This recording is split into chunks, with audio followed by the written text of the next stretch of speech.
A relative told me that once him and his dad were on a long drive back home from the outskirts of the city, and because the area was not developed and not densely populated, the roads were not maintained or smooth. He told me that their car was the only one on the road and the only lights were their cars. As they were going down the road, after a while they noticed lanterns floating out on a farming land, as it's near a village. The road is between fields and a lot of trees. He said that it looked as if there were thousands of lanterns about 7 feet from the ground, and weirdly, they were not illuminating the land around them, only lights floating. Him and his dad were feeling a bit sleepy and had music on before, but the remaining hours of the journey was spent with the Quran radio. Another thing was that these lights happened to be exactly opposite an old graveyard, and they could hear people cheering and shouting as if they were some type of party.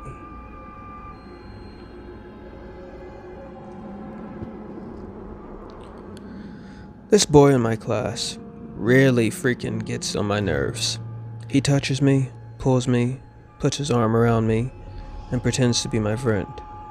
We're both Muslim, and he showed me a video in which a jinn possessed a body. I personally do not believe in jinns, so I told him, "That's BS." He started arguing back on how jinns are real. Anyway, here's the main story. He told me about his previous house he lived in which was modern on the outside and old on the inside. He moved into that house when he was 8.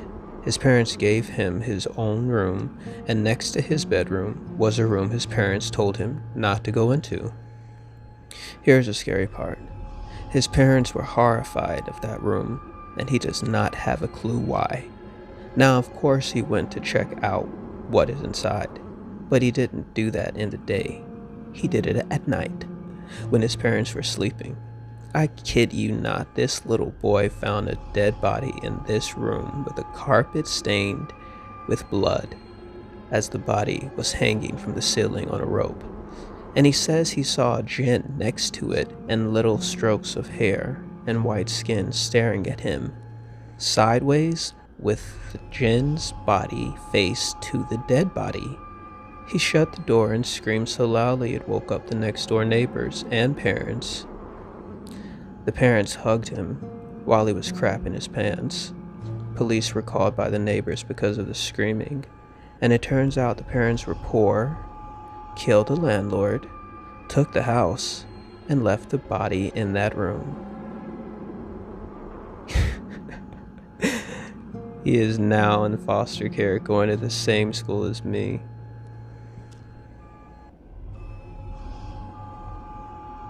He had been given the watch on his 10th birthday. It was an ordinary gray plastic wristwatch in every respect except for the fact that it was counting down. That is all of the time you have left in the world. Son, use it wisely. And indeed he did. As the watch ticked away, the boy, now a man, lived life to the fullest. He climbed mountains and swam oceans. He talked and laughed and lived and loved. The man was never afraid, for he knew exactly how much time he had left. Eventually, the watch began its final countdown. The old man stood looking over everything he had done, everything he had built. He shook hands with his old business partner, the man who had long been his friend and confidant. His dog came and licked his hand, earning a pat on the head for his companionship. He hugged his son, knowing that he had been a good father. He kissed his wife on the forehead one last time. The old man smiled and closed his eyes. Then nothing happened. The watch beeped once and turned off. The man stood standing there, very much alive. You would think that in that moment he would have been overjoyed. Instead, for the first time in his life, the man was scared. When my sister Betsy and I were kids, our family lived for a while in a charming old farmhouse. We loved exploring its dusty corners and climbing the apple tree in the backyard, but our favorite thing was the ghost. We called her Mother because she seemed so kind and nurturing. Some mornings, Betsy and I would wake up, and on each of our nightstands, we'd find a cup that hadn't been there the night before. Mother had left them there, worried that we'd get thirsty during the night. She just wanted to take care of us. Among the house's original furnishings was an antique wooden chair, which we kept against the back wall of the living room. Whenever we were preoccupied watching TV or playing a game, Mother would inch that chair forward across the room toward us. Sometimes she'd manage to move it all the way to the center of the room. We always felt sad putting it back against the wall. Mother just wanted to be near us. Years later, long after we'd moved out, I found an old newspaper article about the farmhouse's original occupant, a widow. She murdered her 2 children by giving them each a cup of poisoned milk before bed. Then she'd hanged herself. The article included a photo of the farmhouse's living room, with the woman's body hanging from a beam. Beneath her, knocked over, was that old wooden chair, placed exactly in the center of the room.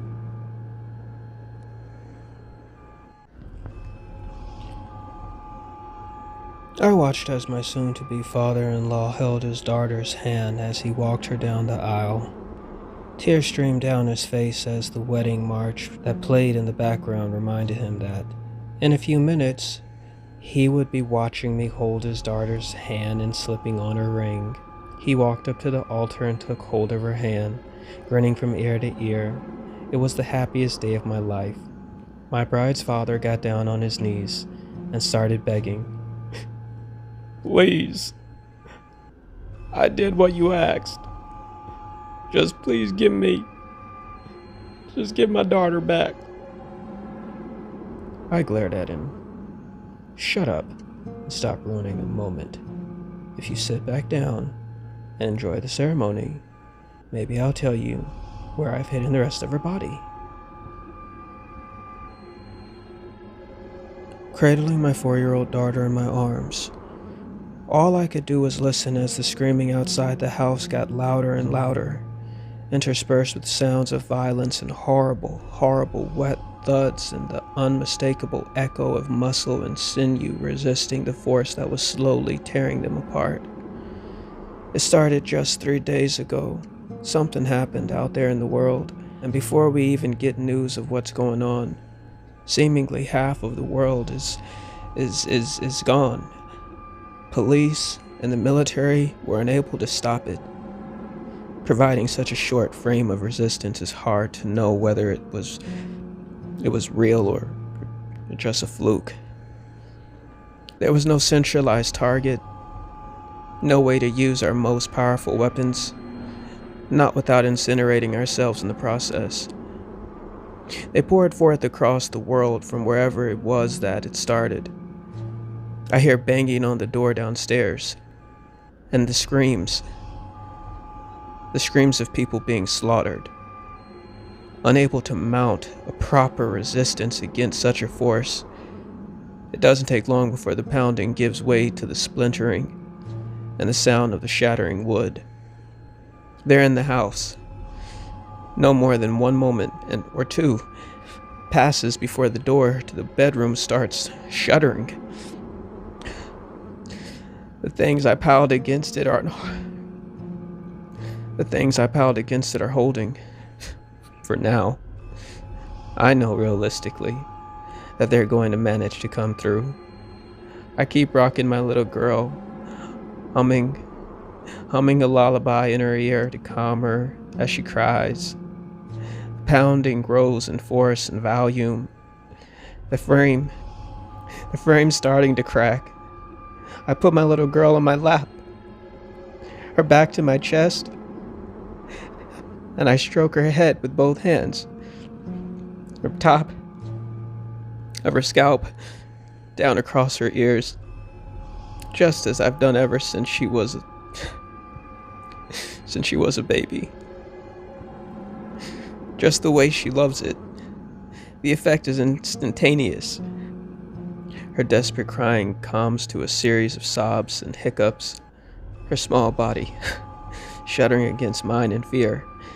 I keep humming to her, soothing her hair, acting for all the world as if nothing is out of place, not a single thing amiss.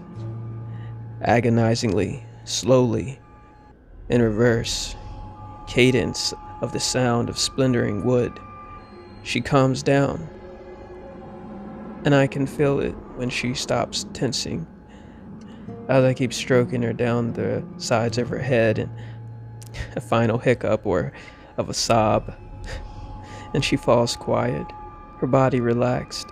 She doesn't even have time to realize what's happening.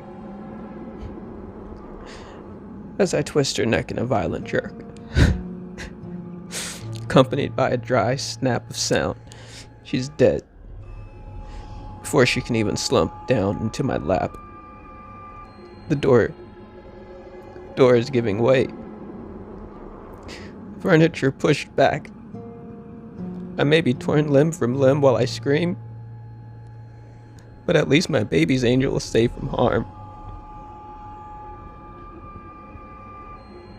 A young boy lay sleeping in his bed when he heard footsteps outside his room. He peeked out with his eyes to see what was happening, when his door swung open to reveal a murderer carrying corpses of his parents. After silently propping them up on a chair, he wrote something on the wall in the blood of the dead bodies. He then hid under the child's bed. The child got scared beyond belief. He couldn't read the writing on the wall, and he knew the man was under his bed. Like any child, he pretended that he slept through the whole thing and hadn't woken up yet. He lay still as the bodies, quietly hearing the breaths from under his bed. An hour passed, and his eyes got adjusted to the darkness. He tried making out the words, but it was a struggle. He gasped when he finally read out the sentence. "I know you're awake," he reads as he felt something shift underneath his bed. I got my first pair of glasses last week. My parents didn't think I needed them at first, but the doctor said that there was something wrong with more than just my eyes that was apparently pretty common, and that I needed specially prescribed glasses for my own good. He said that many people were never given the chance to see the way I would, so I was lucky to get them. I thought he meant cars and faraway words would become less blurry, but over the span of a couple days, many more things have become more clear. I started seeing nightmare creatures all around. I'd never seen them there before, like in the corners of my room and in the darkened parking lots. I took my glasses off for the first time today, and let me just say, it's amazing how quickly demons and creatures turn into trees and shadows. I know I'm not seeing the truth, but I'm a simple person. I'd rather things remain blurry just the way it is for everyone else. We didn't question why the small town we found after getting lost on the countryside wasn't on the map. We didn't question why the shoekeeper in town didn't have eyebrows or hair on his head. We didn't question why the gas at the station we stopped at was so cheap. We didn't question why the clerk at the station insisted on making a phone call in the back before ringing us up. We didn't question why the man outside by our car let us know that the sun was going down.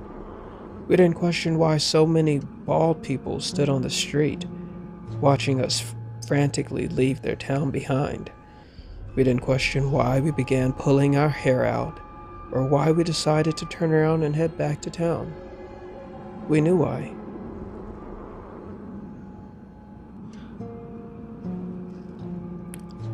I always had a problem with sleeping growing up.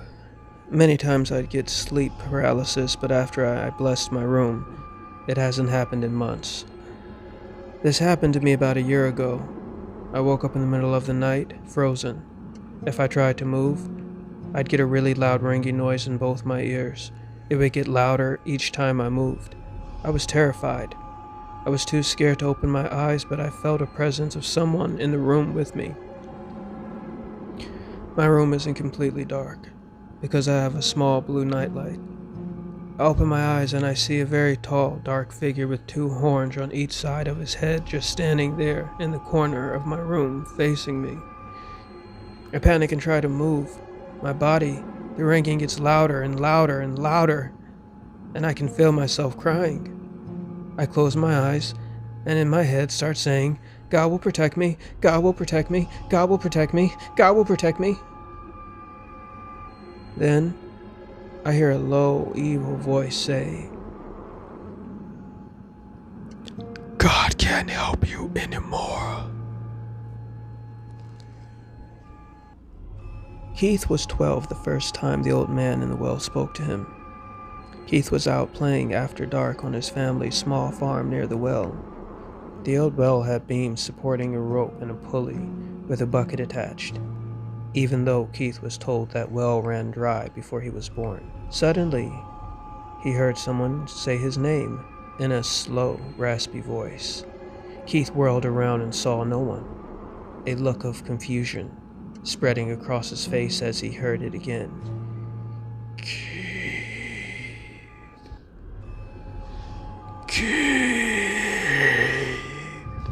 This time it was said with more force and a bit louder.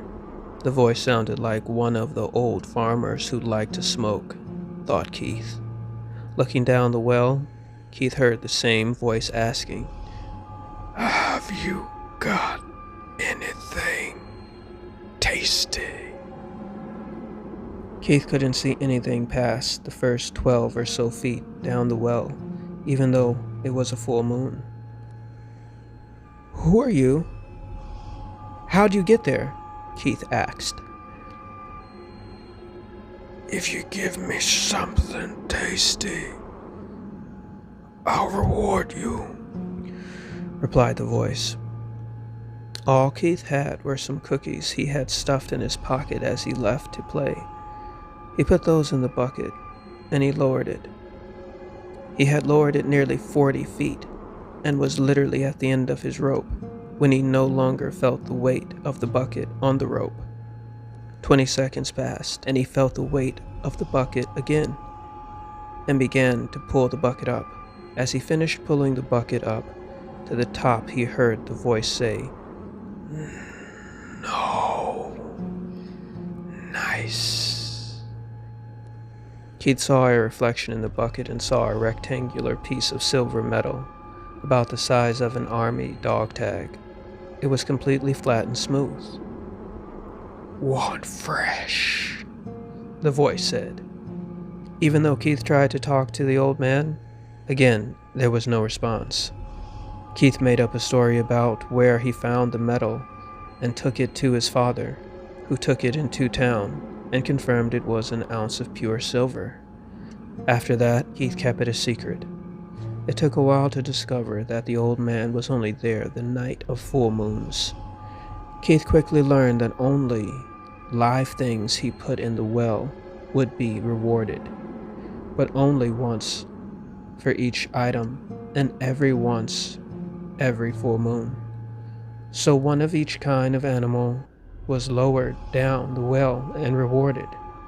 Keith now had a cigar box mostly full of silver pieces by the time he was 16, but had run out of different animals to get rewarded for.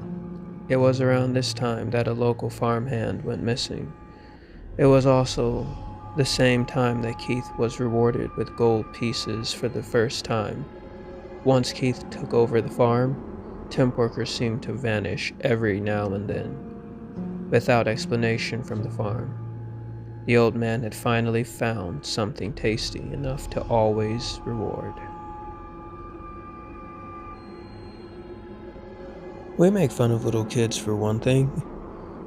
They turn lights on in every room as if it's some sort of security blanket, and if you ever force them to turn them off, they cry and scream and eventually you give in. The only time they turn them off is with their parents. They feel safe. So very safe. I'm the monster that lives in your closet. I'm friends with the one under your bed and the one in the shadows. When you see us, you flee to your mommy and daddy. But we're not here to hurt you. We're here to protect you.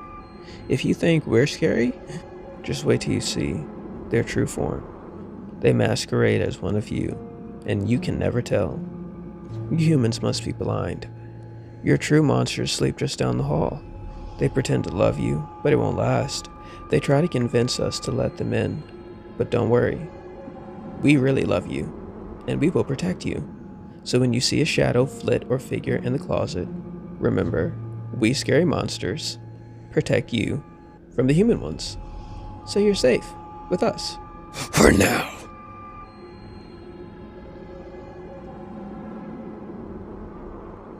When I was a little girl, I used to read at night. I always kept my closet light on.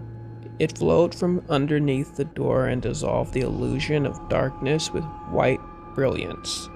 Warm, inviting. I felt so comfortable that I would forget to turn it off afterwards. But one night it turned itself off.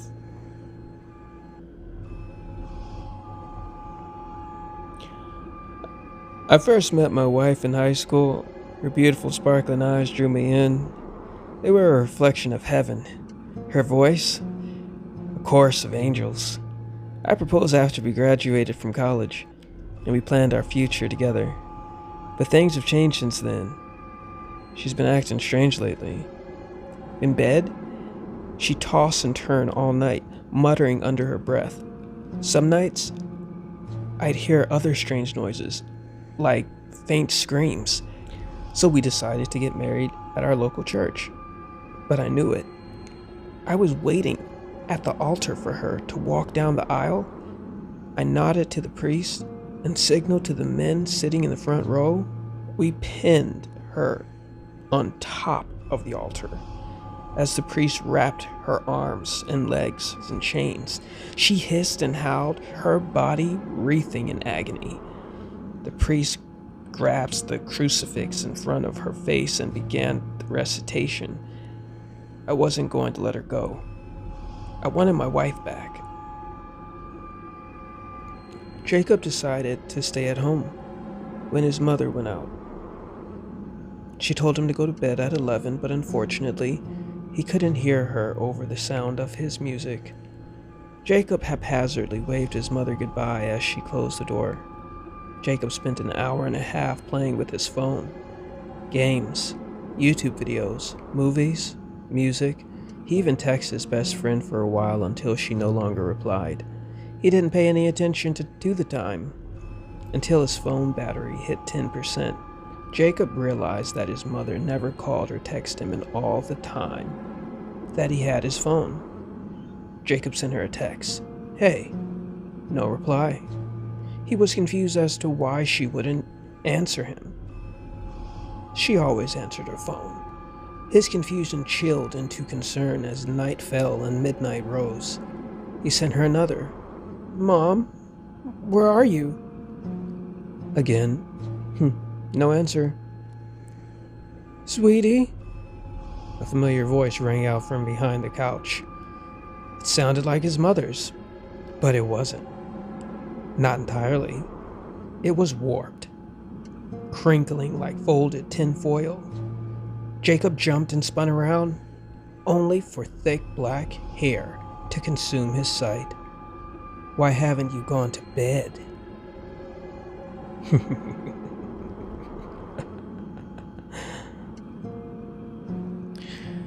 She was the prettiest girl in class, but of course she never heard that from me. I was obsessed with her.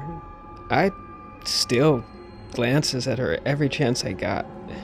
During class when I was supposed to be taking notes, on the train we rode after school. But today, I wanted to do more. I hopped off the train when she got off and followed her out of the station and into the sidewalk. I made sure to keep my distance. I wanted to surprise her.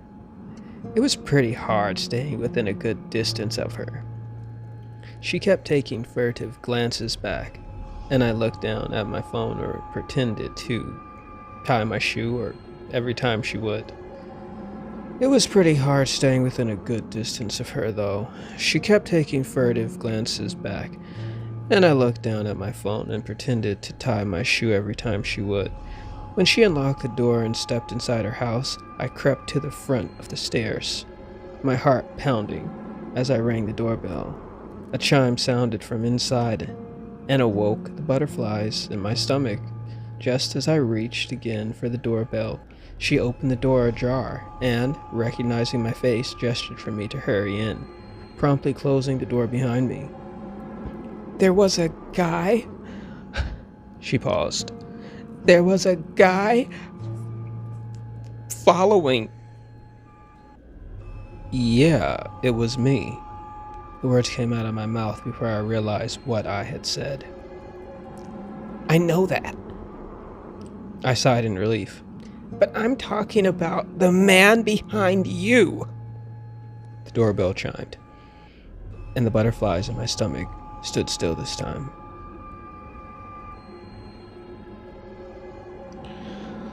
No one believed me when I told them that my reflection in the mirror was alive. Grow up, dude. You're not a 5-year-old. You're 24. That was all they said to me while laughing. As a response to my story, well, I had to admit, it was indeed sounding like a typical 5-year-old would have. But I swear to God, it was true. I couldn't remember since when my reflection came to life. But I remember that it wasn't like that when I was a child. It was recently, I was sure. And it wasn't a ghost. It felt to me as if it was a creature, an entity, who lived behind the mirror or trapped in there. I couldn't tell why or how. What I could tell was my reflection was constantly trying to grab me, as if it was going to pull me inside the mirror while it jumped out. Nope, that wasn't going to happen, ever. Ever since I realized that my reflection was alive and constantly trying to grab me inside the mirror, I always did my best to keep my distance from reflective surfaces. Like when I brushed my teeth every night, for example, I always stood a few meters from the mirror so it wouldn't be able to grab me. The entity in the mirror was constantly showing a grumpy, angry face. Every time, it was just the two of us in the room. No matter how I try to smile in front of the mirror, the entity behind me, it never smiled. Never. It always looked grumpy and angry. One day I took off my flat for a sightseeing in the mall nearby, when suddenly an earthquake occurred. It was a huge one. Everyone was hysterical. They were running around in panic looking for a shelter. I ran to cover myself under a table to avoid getting hit by anything that fell. But I was too late. I didn't realize something fell from above me and hit me in the head. I fell down and I groaned from pain. As the pain slowly faded, I started to look around. The earthquake had stopped. The mill was slightly dark. The light was out. It was a messy thing there. I grasped when I noticed something shiny not far from me. I turned my head and I saw a mirror, probably from the fitting room near me. I crawled away as far as I could, even though my head and legs were hurt. Right there and then, I saw my reflection in the mirror for the first time in forever. I saw the entity in the mirror behind me smiling at me. A devilish smile. A sense of horror grasped me as I saw the entity waving at me from behind me in the mirror, as if it was saying goodbye. For good. I rarely sleep alone. Not that I have a choice in the matter. The night always starts, and for that matter, always ends the same. Knock back a few sleeping pills, take off my socks, and let myself get drowsy. Couldn't tell you why I even still take them. The pills, that is. I'm a creature of habit, you could say. Then again, so is she. I guess you could say that we're inseparable. Not that I planned it that way. That's just how it is now. Every night I wait, and every night her face appears. No matter how badly I clog myself with prescription pills, I can feel her arrival. Sometimes she's just a face. Sometimes just a jaggedly rearranged torso. I couldn't tell you what's worse. Her wide-eyed, contorted look of hatred, or that delirious look of malignant joy spattered across its twisted face. It paces too, or it glides like it's on a conveyor belt back and forth. Her eyes never leaving mine, eyes wild with rage. The nights when the body of the thing lays itself beside me to find us face to face with her lips agape, as if she was mimicking my horrified reaction, is beyond description. My whole body becomes liquefied with fear, and I bolt upright to escape but never make it past my bedroom door. My legs fail me, and I'm suddenly a heap by my dresser drawer. That's when she kneels, purses her fat purple lips, and utters the only words I've ever heard her say since that night. You shithead. You have killed me.